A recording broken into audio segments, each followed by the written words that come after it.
कि कैसे नृत्य का अभ्यास छोड़कर वे रणभूमि में तलवारबाजी और घुड़सवारी के गुर सीखने लगी। देखते ही देखते रानी लक्ष्मीबाई की दुर्गा सेना झांसी की सुरक्षा करने में समर्थ हो गई। झांसी में जो लक्ष्मी बनकर आई थी वो अब दुर्गा बनकर प्रजा के दिल पर राज करने लगी। कुछ समय बाद वो पल भी आ गया जिसका झांसी राज्य बेसब्री से इंतजार कर रहा था। रानी लक्ष्मीबाई की गोद भर गई।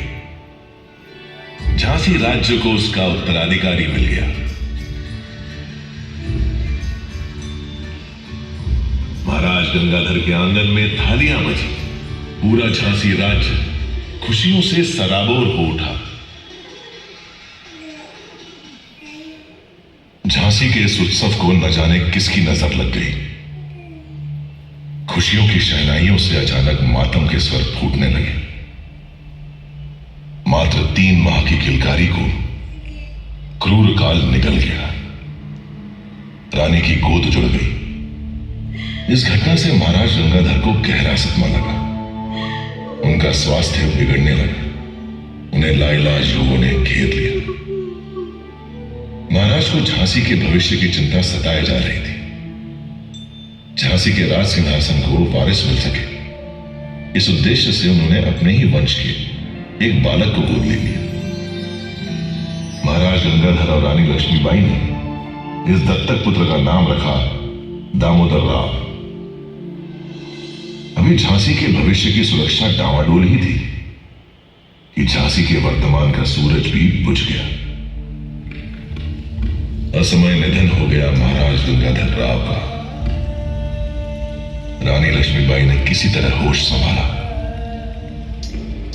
तब उन्होंने पीड़ा के आंसुओं को पोंछकर एक संरक्षक के रूप में झांसी की बागडोर अपने हाथों में ले ली।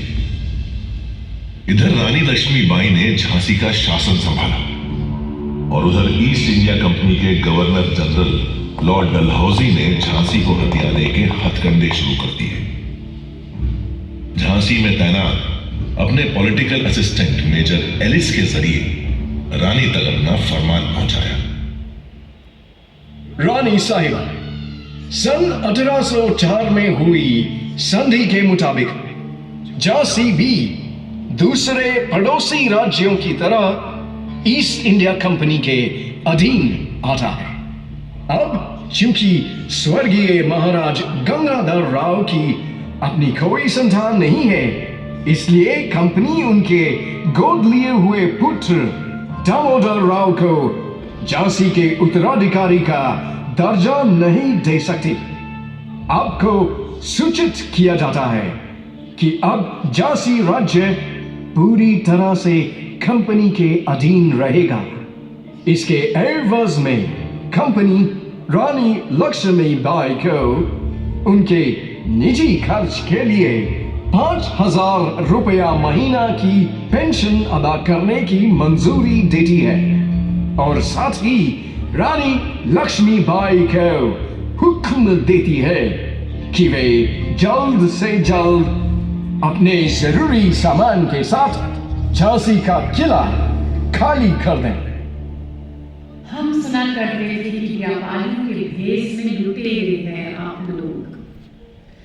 आज आपने इस बात को सिद्ध भी कर दिया। वापस जाकर कह दीजिए अपने गवर्नर जनरल लॉर्ड डलहौजी से, हम उनका फरमान अस्वीकार करते हैं। मैं अपने जीते जी अपनी झांसी नहीं दूंगी, नहीं दूंगी। अंग्रेजी फरमान सुनकर रानी लक्ष्मीबाई क्रोध की ज्वाला से दहक उठी। वो जानती थी कि अंग्रेज झांसी को हथियाकर उसे बर्बाद करना चाहते हैं। वो किसी भी कीमत पर किला छोड़ने के लिए तैयार नहीं थी। देशमुख जी ने उन्हें शांति से समझाया। श्रीमान, मैं आपकी पीड़ा और क्रोध को समझ सकता हूं। देखिए, अभी समय हमारे अनुकूल नहीं है। वर्तमान परिस्थितियों में समझौता करना ही एकमात्र रास्ता है। क्या कह रहे हैं देशमुख जी? आप ऐसा सोच भी नहीं सकते हैं। मैं इन फिरंगियों के आगे झुक जाऊं और अपनी झांसी में सौंप दूं। गलत मत समझिए श्रीमंत। अगर आप शांति से विचार करें तो ये भी हमारी एक कूटनीति होगी।